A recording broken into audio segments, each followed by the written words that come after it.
Dan Lanning and the Oregon Ducks ran through the Big Ten like a knife through hot butter last year. Their first year in the conference, pretty impressive.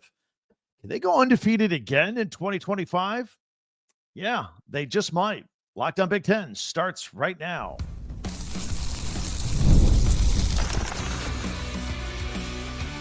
You are Locked On Big Ten, your daily podcast on the Big Ten Conference.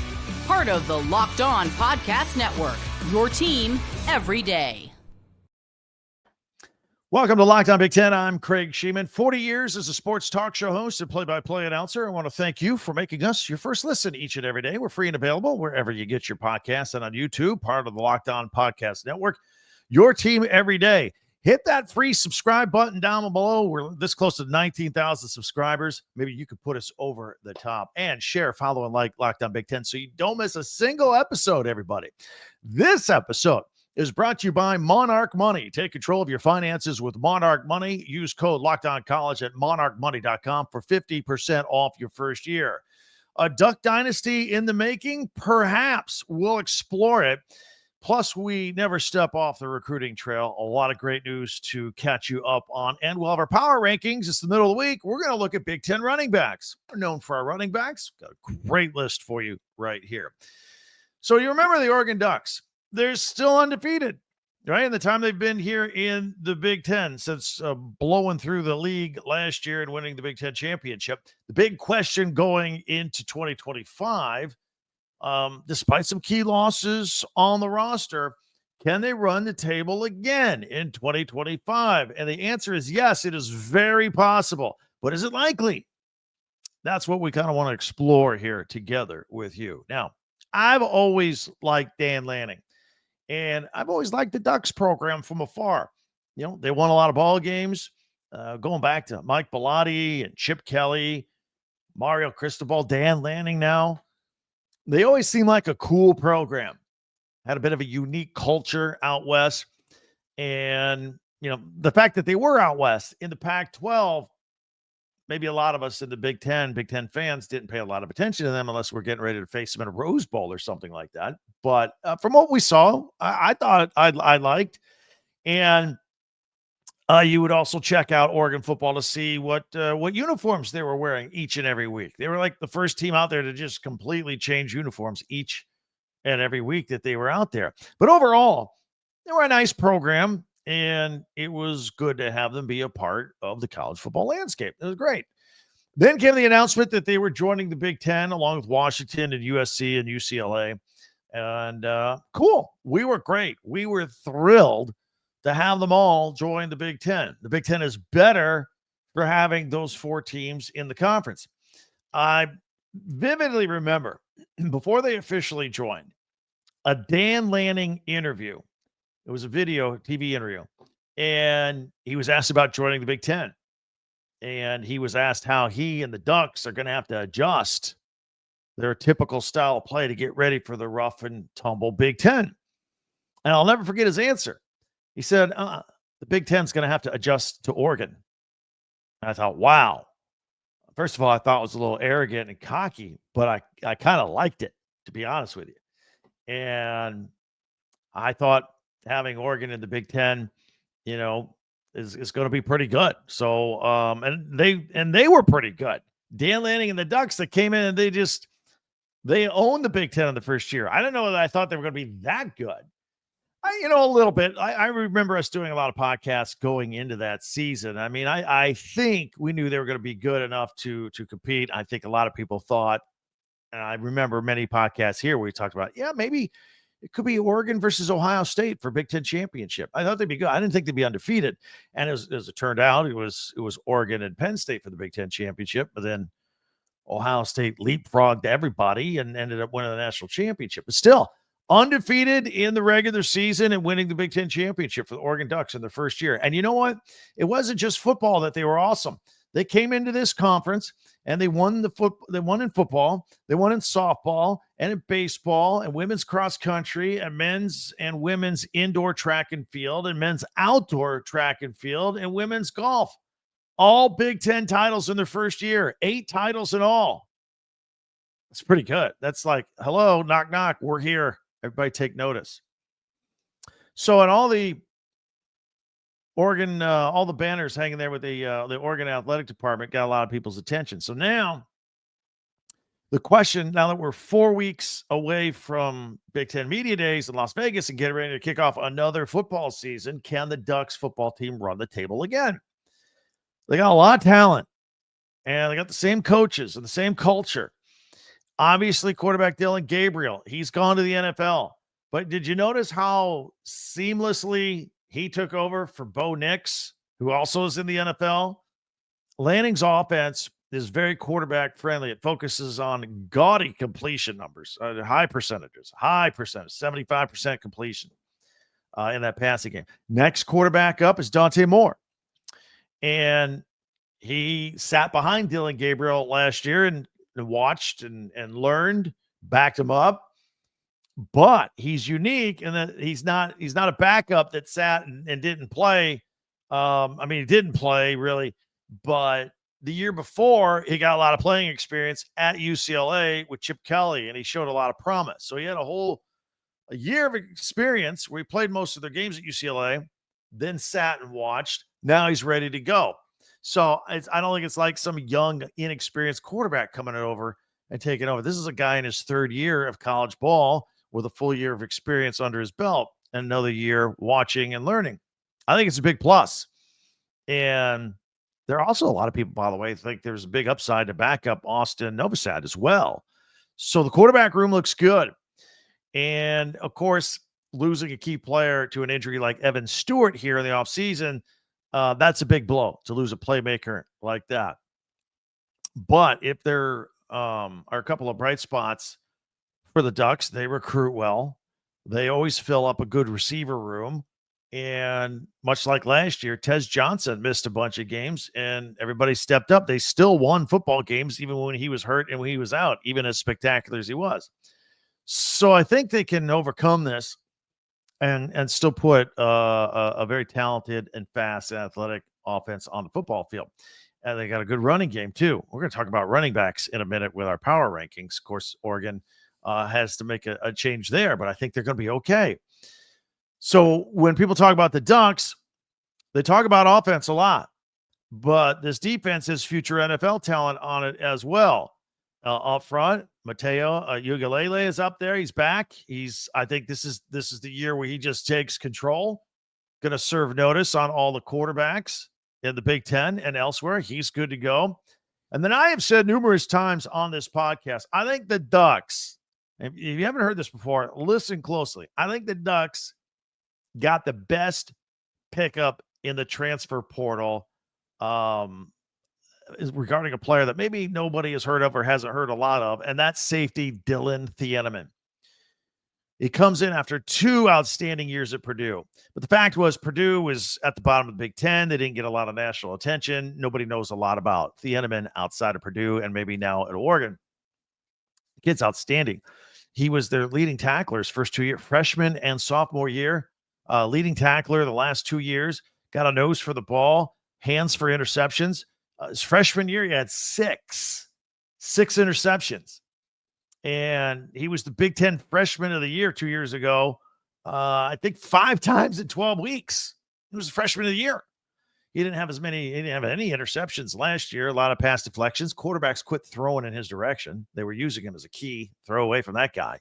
It's going to be really good on this Oregon defense. So back to our original question.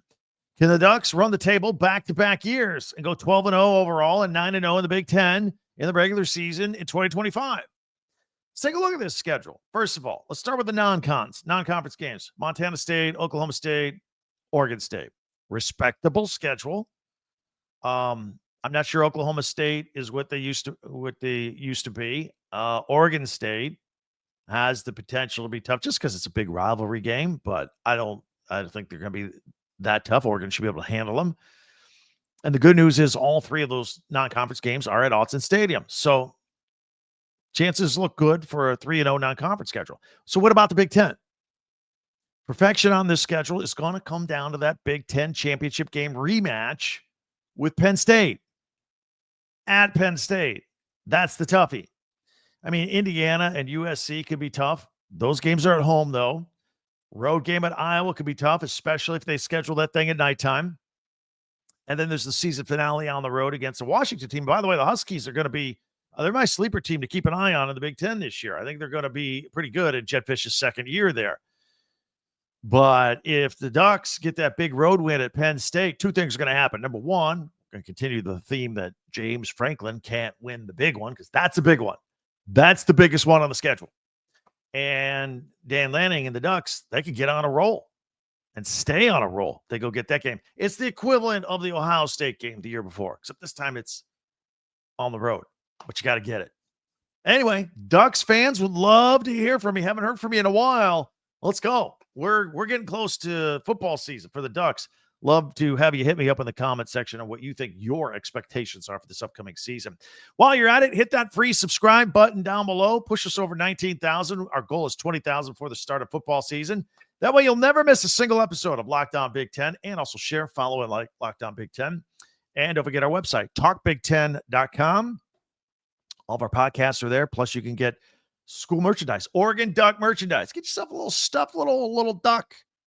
Shirts, hats, pennants, all that stuff right there at talkbig10.com. You can check that out. All right. In the meantime, we got a lot to do recruiting wise. Michigan, Ohio State, Michigan State, Indiana, all news. Quick preview of the NBA draft, which starts tonight. I'll tell you how many Big Ten players are going to get picked.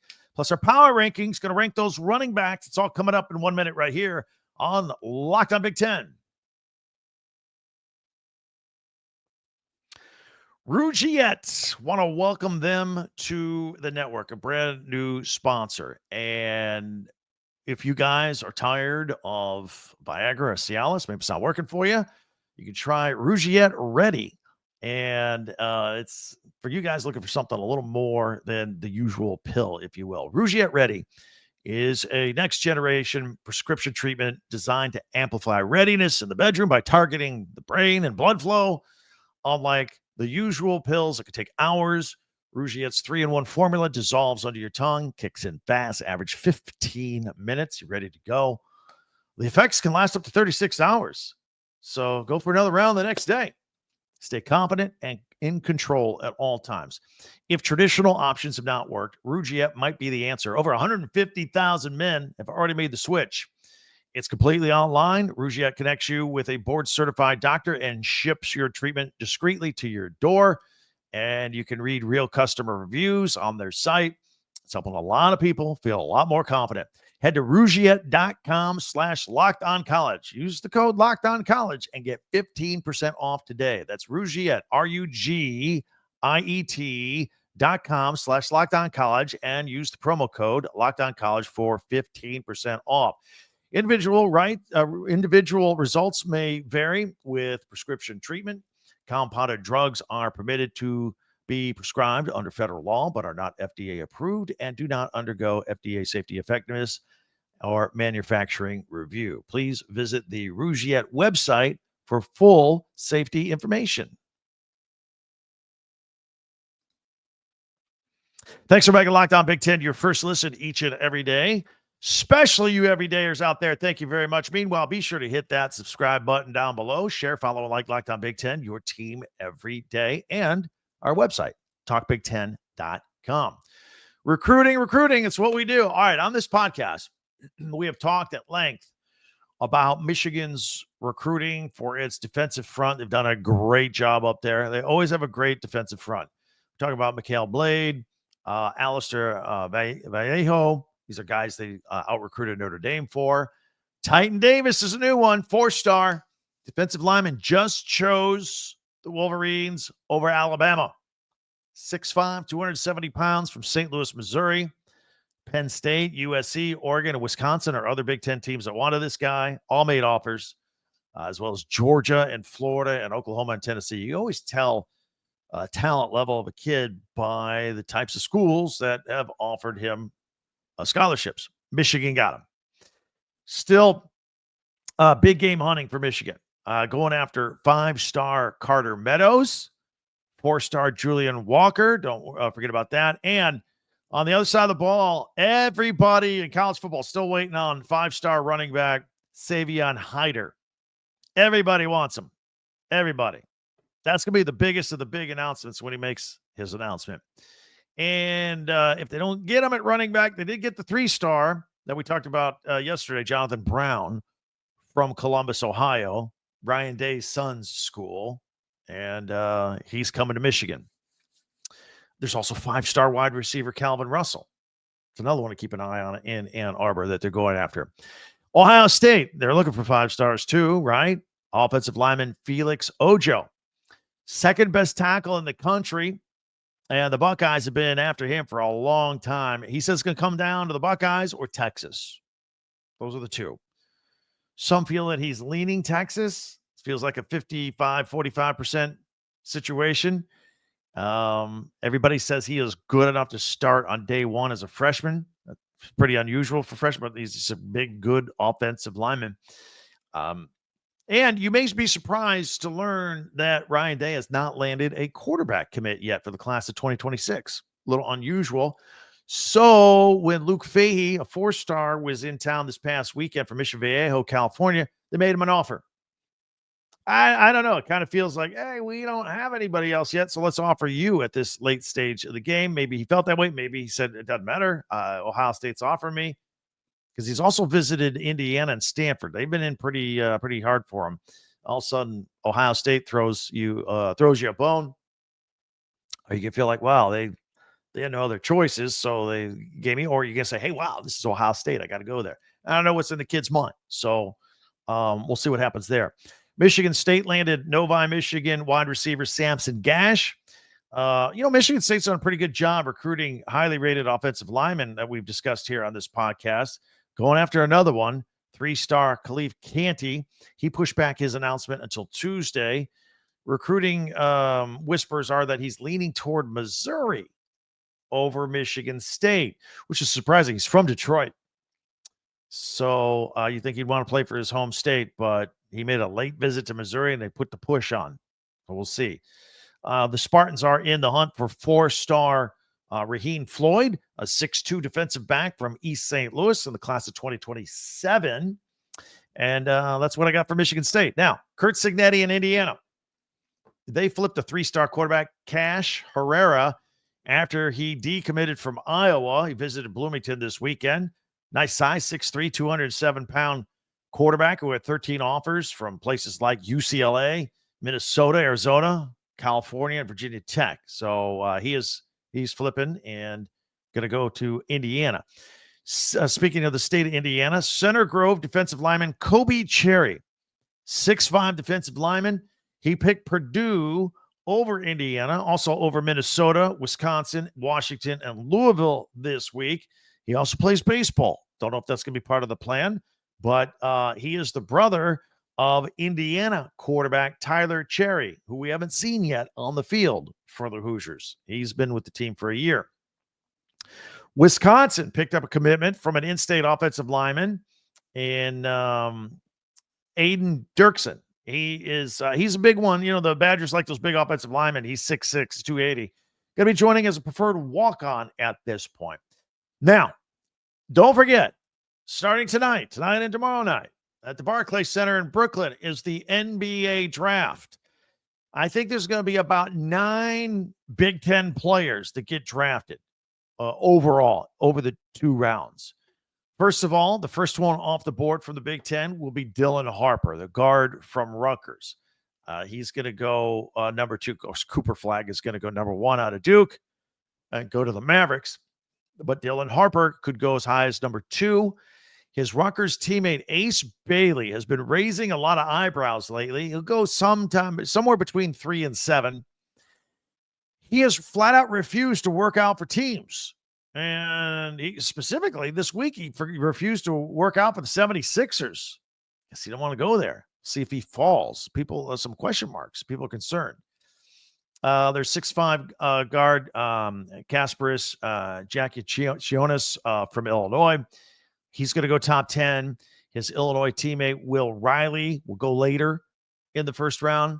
Maryland big man Derek Queen could go top 10. Hit that big last-second shot to get to the Sweet 16 this year. Michigan big man Danny Wolf. He is projected as a top 20 pick. Michigan State guard Jace Richardson, following his dad's footsteps into the NBA, could go top 25, maybe higher. There were some people thought he'd go higher than that, but we'll see. And then Penn State's Yannick Conan, Wisconsin sharpshooter John Tonje, and Michigan's other big man, Vlad Golden, all look like second rounders at this point in the NBA draft. So I believe that's 9 Big Ten players that can go in these 2 rounds in the NBA draft tonight and tomorrow night. Keep an eye on them. We wish them all well. They were a lot of fun to watch on the college. But, I'm interested. If somebody gets a nice steal with Tonje, that guy can shoot. Very interesting. And Jace Richardson, he's just all of a sudden, just late in the season, took off. Maybe a late bloomer. Be a good get by somebody later in the first round. All right, on Wednesdays, we do power rankings. We always have a feature at the end of our podcast. Top 10 Big Ten observations, Tuesday tweets. Wednesdays, we do power rankings. Thursdays, Big Ten classics. Fridays, we do picks. So we're going to rank the Big Ten running backs. The Big Ten's always known for running backs and running games and power running games. And we're going to look at these running backs. We lost a lot of talent to the NFL draft in the Big Ten at running back this year. Who's stepping up next? I put together a top 12, top dozen, dirty dozen running backs. We'll take a look at that in 1 minute right here on Locked On Big Ten. Monarch Money. You ever wish managing your money felt easier? With Monarch Money, it can be easier. Whether you're growing your savings or planning a big purchase, Monarch puts you in the driver's seat. It's like having your own personal CFO, giving you full visibility and control over your finances. And Monarch Money is more than just a budgeting app. It's a complete financial command center where you track all of your accounts, your investments, your spending, all in one place. So in addition to managing your money, you're also building wealth. So what I like, you take all the things. You got a credit card app and a bank app and all that. You can bring all your things into one place right at your fingertips. And you can also share your finances with a significant other or your spouse. Again, all in one place with Monarch Money. Take control of your finances with Monarch Money. Use code LOCKEDONCOLLEGE at monarchmoney.com for 50% off your first year. That's monarchmoney.com, code LOCKEDONCOLLEGE for half off your first year. All right, it is time now to take a look at some of our features that we do today. We're doing power rankings, running backs around the Big Ten. Now, we lost a lot of good running backs. There's Iowa's Caleb Johnson, gone to the Steelers. He's going to be a hit there. You watch. USC's Woody Marks, Kyle Monangai. We always just like mentioning his name, Kyle Monangai from Rutgers. Ohio State had a pair of running backs, Quinshon Judkins and Travion Henderson, all gone. Khalil Mullings from Michigan, gone. Jordan James, Oregon, gone. Obviously, we talked about Oregon earlier today. Who's going to replace him? Where is he in our list? Let's take a look here. I'll put it on the screen. If you're audio only, don't worry. We'll describe the list to you in person so you can figure it out. I'm going to start at the top. All right. And it starts at the top with the 1-2 punch at Penn State. I don't think this is a surprise to anybody. You got Nick Singleton at the top and Kaytron Allen, number 2, both from Penn State. There's a powerful backfield. This will be their 4th season together, all behind Drew Aller. Either one of them capable of rushing well over 1,000 yards on their own. Allen had 12 touchdowns last year, or I think, or Singleton had 12. Allen had over 1,000 yards. Anyway, these guys can score a lot and they can run for a lot of yards. And it's a 1-2 punch. And they, again, just as effective by themselves or as a duo. Jonah Coleman, at Washington. He's another 1,000-yard guy. And he's got Damon Williams playing full-time at quarterback this year at Washington. I mentioned earlier, I think Washington is my sleeper team this year to watch to really jump up in the Big Ten. Minnesota's Darius Taylor, solid junior year, kid out of Detroit. When he was a freshman, when he was healthy, he was winning freshman of the week when Dillon Thieneman wasn't. It was those two guys back and forth every week. Kids growing up before our very eyes is a very solid running back at Minnesota. All right, we're going to put Oregon's Mekhi Hughes here, going to replace Jordan James. This is the Tulane kid that ran for 1,400 yards. And also they have Noah Whittington. Let's put him in here, kind of a dual. Maybe they got a 1-2 punch at Oregon as well, like at Penn State. At USC, Wayman Jordan. He's a JUCO. He's going to replace Woody Marks. Ran for 1,600 yards and 20 touchdowns last year. Very formidable. All right. These are our power rankings for running backs. Some of these guys are kind of stepping up for the first time. Some are next man up. I got Ohio State's James Peoples. Look, behind Judkins and Henderson, we didn't see him much. Rushed for about 200 yards and 2 touchdowns last year. But now he's going to get the call for Ryan Day's offense. Also, Purdue, Devin Mockabee.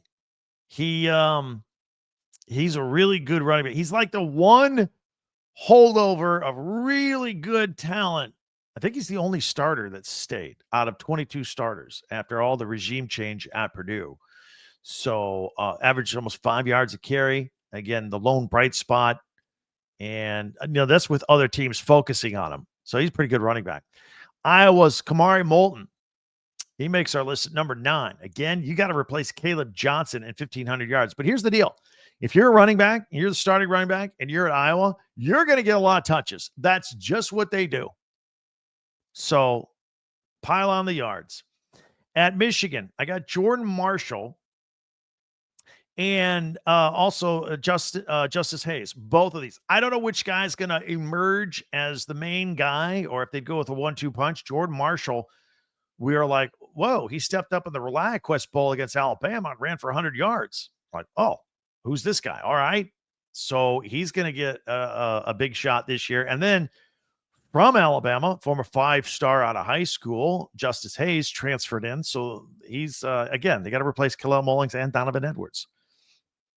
And then Indiana, they got Roman Henby. He's the transfer from Maryland. I know it's a familiar name from the Big Ten, coming in from Maryland. And Indiana has a big offensive line, and I think Roman Henby saw that, and I think he is going to enjoy playing behind that line. So there you have it. Those are our top 12 running backs, a list that we came up with around the Big Ten. What do you think? Did I leave somebody out at your school? Hit me up in the comments. Let me know. And we'll keep a close eye on them moving forward. So that's our list. We always like to power rank stuff on Wednesdays. That's it. In the meantime, there's many ways for you to interact with this podcast. Don't forget Twitter or X at Talk Big Ten. We have our website, talkbig10.com, the number 10. See on a crawl on the bottom. And love to hear from you. Hit us up with the comments on YouTube. Before you go, hit the subscribe button. Subscribe, push us over 19,000. That'd be great. It's free, and you never miss a single episode. Go back and check out a second listen of another Locked On Big Ten podcast as well. Or you can check out our friend from the Portal Show, Brian Smith. He's out there every day as well with the Portal Show. That'll do it for us. Another fun episode went like that. Thanks for joining us. Tell your friends about us. Word of mouth is great. If you're a Big Ten fan, I know you know other Big Ten fans that may not know we're out here every day with news, opinion, and analysis of all things Big Ten right here. For Locked On Big Ten, I'm Craig Sheeman. Talk to you next time. Thanks for watching.